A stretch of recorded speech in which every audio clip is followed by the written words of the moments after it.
So, Frank, can you introduce yourself? Tell our audience who you are and what you do. Sure. I'm Frank Truatt from WTBQ Radio, where I'm the general manager. Well, tell me a little bit more about your station. What's the format of your station? We do a mix of talk radio and also music. Mostly during the day we do talk, then in the evenings we switch it over to more music. You said you're a general manager. Now, how long have you been in this position? For about a little over 16 years right now. Wow. You've been doing this a while then. So as I understand it, you are also, as many small business owners are, that you're kind of doing everything, including the IT support. And you've recently changed and you've moved over to CMIT and to Greg Miller. So tell me, what prompted that change? When we first got involved with the radio station here back in 1994, computers were just not even a part really of what you needed to run your daily business. It used to be when there was a problem, I would run around with tape head cleaner and I'd have to clean the tape machines and do all that. All those are gone now, and it's all done on computers. So if there's a problem nowadays, it all comes down to rebooting things or trying to get computers to run properly. And literally, we run with about 9 different computers that have all various different things that they need to do. And when one goes down, it becomes very difficult to run that part of the business, whatever it may happen to be. So, your time is money, and the more time I spend working on computers, trying to get the business to go, I'm actually not doing other things where I could do that would generate income to the business. It got to the point where it was seriously out of control, and I couldn't sleep nights. I'm kind of worried about what if this breaks, or if I go on vacation next week, if I do take some precious time off, what happens if the main computers go out? What do I do? I think that was a decision. It was like we were kind of looking around trying to find out who would be good, who can do this, that is reputable, that really would be there if we need them at any time of the day or night, because we're a 24-hour business.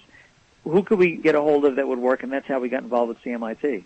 Now, some IT people, when they come in, knowing that you don't know much, they can put the fear of God in you and get you to open up your checkbook and pay for a whole bunch of stuff. It's like taking your car in for service.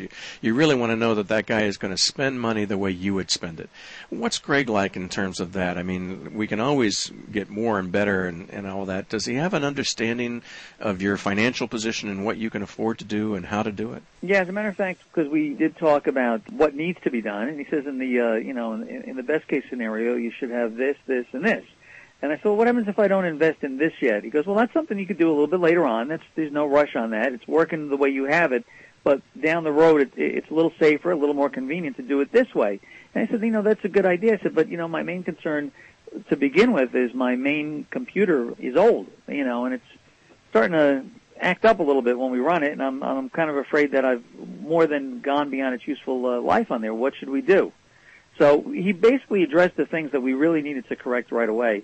One with my main computer being old, and the other thing doing backups and ways to do it. So we solved 2 of the problems by talking about the type of computer I could purchase. He set that all up for us, and the computer mirror images within itself on another hard drive what is going into the machine.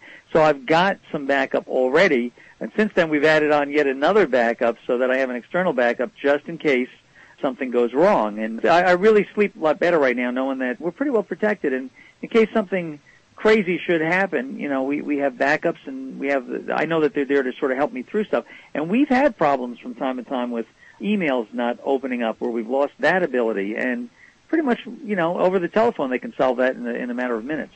Now, one of the things I always kid people like Greg about is that they actually help business owners manufacture time. In other words, that if they're able to offload at a reasonable cost or maybe at the same cost these jobs to somebody else that knows what they're doing, that gives them time to do things they couldn't do. Now, you may not have noticed this yet, but have you noticed that with the additional time now that you're not spending on the technology, that there's other things you can do that you wanted to do, maybe some new programming ideas, more sales, anything that's happened to your productivity because of this? I definitely find that I have a lot more time now to do things, and if things start getting a little bit crazy where we do have a problem, maybe I'll still look at it for a minute now or 2 and look at it and I'll go, better call CMIT. Because I know if I get involved in it, it's just going to tie me up for hours and I might mess something else up, and I'm wasting my time with it. The main thing is you want to run your business, and you know how to run your business. You don't have time to be playing around with computers. It takes not only your time, but your focus away from what you're really trying to do. Right. What's Greg like in terms of just a human being and working with him? Well, Greg is a great guy to deal with. He's very friendly. He's there right away for you. And he explains things so that, I understand it. And he knows that I'm not a techie with all these technical terms with the computer and everything, but he sits down and explains it, gives you options. Like even with the computer, he gave me a couple of different options on different levels of what kind of computer to buy. So it's really up to you. This will do this will do that. Where do you fit in? And we found what worked best for me. And he listens to what I say. So if I said, here's what I'm really trying to do, he'll come up with the options for it. You feel very comfortable that way. I don't feel any high pressure at all with sales or anything. Any last thing to add that you think business owners should think about working with Greg Miller and CMIT? I think the guys are great. We run into them. It's kind of funny, being a radio station, we obviously go out and canvass the area for sales for other clients to bring on the air. And we were down at an auto dealership a couple of months ago, and we go walking in there, and who should be working on the computer but Greg and his guys. And we talked to the people there, and they said, oh, yeah, since Greg came in, this has been great. There's another woman who does a lot of work with her computer, but it just got overwhelming. So they've come in and really set them up very nicely so that they can do their business. So we talked about it, and it was kind of fun to see Greg out there. He does very well within the community. He's well established within the community. That reputation is very important, that you do the right thing for people. If you don't, that word gets around. And I'm telling you, Greg's got a stellar reputation with all the people that he's been dealing with, because we hear it from the people that we deal with who also deal with him. So it's all for peace of mind, and literally it doesn't really cost you anything, because you're saving the money on, me working on the computer when I'm losing business, or, God forbid the computer actually goes down and I really have to figure out how we're going to continue running the business. In today's economy, you don't want to be late sending bills out. You've got to be out there, because if you start falling behind, you're going to see the amount of income coming in drop dramatically very quickly. So Greg and CMIT make us look more professional to our listeners, to the people that we also do business with. So that's what I'm very happy about.